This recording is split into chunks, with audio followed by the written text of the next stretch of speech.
learn from everyone as much as possible, and obviously the fact that they have this experience makes them even better.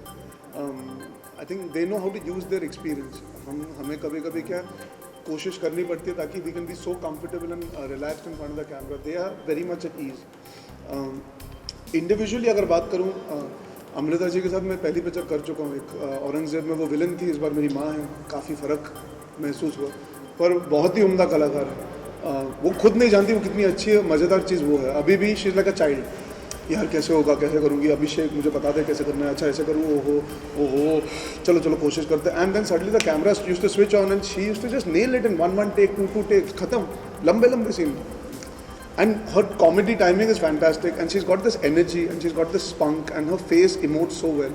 So I used to just watch her being spontaneous. वो बहुत, for an actor you either have that or you don't have it. That is not something you can learn, and it's just beautiful to watch her at work. I think people like her, Kajol, they're spontaneous actors. They switch on and switch off very quickly. Revati ma'am just had this calmness. chaos चल रहा हो पूरी दुनिया में, पर आप Revati ma'am के साथ 5 मिनट बैठ जाओ तो ऐसा लगेगा कि दुनिया में सब कुछ ठीक है. Earthquake के थ्रू भी I think she'll be a very calm composed person. One thing I appreciate about her, वो खुद एक डायरेक्टर है, उसके बावजूद she never interfered in Abhishek process. और अभिषेक पहले 1-2 बार मुझे कह रहा था, रेवती को लिया है, वो डायरेक्टर है, मैं पहली पिक्चर बना रहा हूँ, आई होप तालमेल जमे. लेकिन कभी उन्होंने चू तक नहीं किया. जो अभिषेक ने कहा उन्होंने एग्जैक्टली वही किया. तो that's a very big learning for me, because you have to give that respect to your director. He is the captain of the ship, and you have agreed to work with him, and his vision we are fulfilling at the end of the day. Ronit sir, I think his life has made him a superb actor because his face has so much of depth and emotion now. उनकी जो journey रही है, I think that's what has made him into an even better actor. And he is a very nice person. I really liked working with him. A very positive attitude. He doesn't take himself very seriously, and he doesn't take this newfound stardom seriously.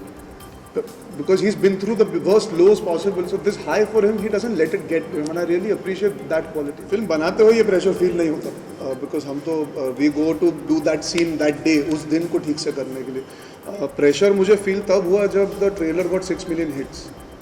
तब realize हुआ ये बड़ी पिक्चरों के साथ नहीं हुआ. That means कि worldwide Chetan's work has been appreciated for years. He's got a cult fan following of his readers.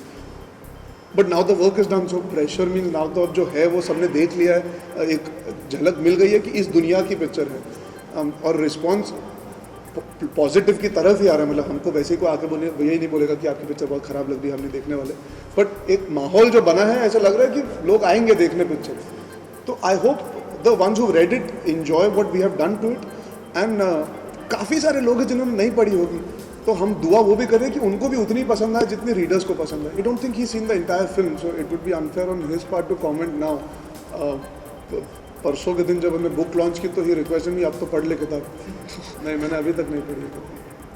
But I have not played Chetan in the film. I am playing Krish Malhotra. So there is an amalgamation of his writing, Abhishek's direction and my interpretation of Krish. तो obviously घुल मिला के कुछ अच्छा बने, ये दुआ audience देखे और पसंद करे वो कर सकते हैं. Chetan I think is like the world which was important. It's a very difficult thing to answer. I mean what might seem challenging to you might seem simpler to me. What it helps in definitely is you grew up in this profession, so you have an understanding how it is to be on a film set. एक film के set पे होना is a very ओवरऑइंग experience. वो आसान नहीं होता. बहुत सारे लोग एक्टिंग करना चाहते हैं लेकिन सेट पे पहुंच के कभी वो उस तरह डिलीवर नहीं कर पाते. So definitely for me growing up help me understand the workings of a film set. 300 लोग उस केओस में, लाइट जा रही है, एक टेक मिलेगा, आपको शॉट देना है, गाना करना है, बारिश हो रही है, ये हो रहा है, उसमें you have to have concentration and focus. वो मेरे लिए मैं मानता हूँ I was very fortunate. I got to grow up here and work as an assistant. उससे ज़्यादा इवेंचुअली तो आपके टैलेंट पे ही आपको माना जाएगा या जाना जाएगा. इंडस्ट्री के बाहर से बहुत सारे लोग आते हैं जो अपने टैलेंट और हुनर के और काबिलियत की वजह से सक्सेसफुल होते हैं.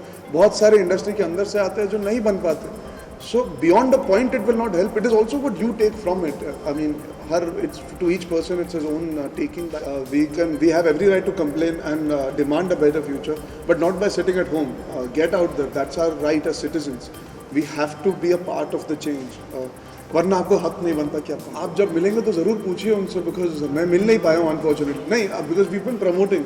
ही was shooting Bombay Velvet for a few days and we been all over. मतलब हम लंदन से, नागपुर से, बैंगलोर, कैलकाटा, और अब कल भी निकल जाएंगे, इंदौर जा रहे हैं. तो मौका नहीं मिला है बात करने का, और मैं उनसे एक्चुअली पूछने से थोड़ा डरता भी हूँ। क्या है, I think he will be biased towards it right now because we are all emotional about the film. शायद 2 महीने पहले पूछता नहीं होता, बिकॉज अभी हफ्ता भर बचा है तो everybody will want to feel good about it, और तभी मैंने जानबूझ के पूछा नहीं था जब उन्होंने देखी, बिकॉज मैंने खुद पिक्चर नहीं देखी अभी तक। तो I let the audience decide and then I ask Karan what I am working with my father next. I think for me that's the nicest feeling in the world. मैं तेवर कर रहा हूँ उनके साथ with Sonakshi. I just did Finding Fanny with Saif's company, Saif and Dinu, Illuminati film जिन्होंने Cocktail अब आजकल बनाई है दीपिका के साथ जो पिक्चर की है। So I have been fortunate that I have got to work with fantastic banners. Obviously, I was launched by Yashraj, so for me, I made a dream debut in terms of production house, and my film did well. So वो सोने पे सुहागा था. अगर नया director हो, definitely you look at a producer because you want to know कि the producer is there to guide the director. They can put up the film properly. एक mounting होगी, एक certain making होगी. स्ट्रेस कम होगा shooting बना करने में. Picture की प्रमोशन में रिलीज़ का तरीका होता है. आज प्रमोशन कितना मायने देती है, मायने देता है हर पिक्चर में, वो सब जानते हैं. So all those factors, obviously, I would like to have a good producer backing something where I'm working hard for him and the director. पर ये नहीं है कि I'm averse to working with new producers either. But फिर director has to have that sensibility that he can work in correlation with the new producer. तो बहुत सारे factors होते हैं. But I've been very very lucky. Time and time again I've said this. I work very hard and I've worked very hard to be where I am. But I've also had the fortune of working with arguably very very intelligent people who are producers and directors.